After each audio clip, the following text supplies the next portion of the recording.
અલથાણા વિસ્તારમાં આવેલા માર્કંડ હિલ્સમાં રહેતા અને લૂમ્સના વ્યવસાય સાથે સંકળાયેલા પટેલ પરિવારની માતા 2 વર્ષીય પુત્ર સાથે બિલ્ડિંગના 13મા માળેથી પટકાતા બંને મોતને ભેટ્યા।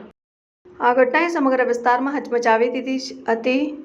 પરિણીતાએ પુત્ર સાથે આપઘાત કર્યો હોવાની પોલીસ દ્વારા આશંકા વ્યક્ત કરાઈ છે। નવી સિવિલ હોસ્પિટલ પાસેથી મળતી માહિતી મુજબ મૂળ મહેસાણાના વતની અને હાલમાં અલથાણ વિસ્તારમાં આવેલી માર્કંડ હિલ્સ બિલ્ડિંગના વિંગ્સના 6ઠા માળે રહેતા વિલેશ કુમાર પટેલ તેમની 30 વર્ષીય પત્ની પૂજા અને 2 વર્ષના એકના એક પુત્ર ક્રિશિવ સાથે રહે છે અને વિલેશ કુમાર લૂમ્સનું કારખાનું ચલાવે છે। બુધવારે સાંજે પૂજા તેમના 2 વર્ષના પુત્ર ક્રિશિવને લઈને બિલ્ડિંગના સેવિંગના 13મા માળે બ્લાઉઝ સીવડાવવા ગઈ હતી, ત્યારે કોઈ અજાણ્યા કારણસર પૂજા અને ક્રિશિવ અચાનક 13મા માળેથી નીચે પટકાયા હતા। તેઓ બિલ્ડિંગમાં સ્થાપિત શ્રીજીની મૂર્તિથી આશરે 50 મીટર દૂર જમીન પર પડ્યા અને આ દુર્ઘટનાની જાણ થતાં જ તાત્કાલિક 108 એમ્બ્યુલન્સને બોલાવતા પૂજા અને ક્રિશિવને સારવાર માટે સિવિલ હોસ્પિટલ લઈ જવાયા હતા। હોસ્પિટલમાં ડોક્ટરે તેમને તપાસી બંનેને મૃત જાહેર કર્યા। ઘટનાની જાણ થતાં પોલીસે ઘટનાની તપાસ શરૂ કરી છે।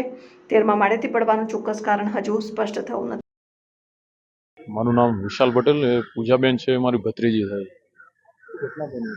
એટલે ઘટના એવી બની કે 13મા માળેથી નીચે પટકાય અને બંનેનું મોત થયું છે, ભાણિયાનું બંને।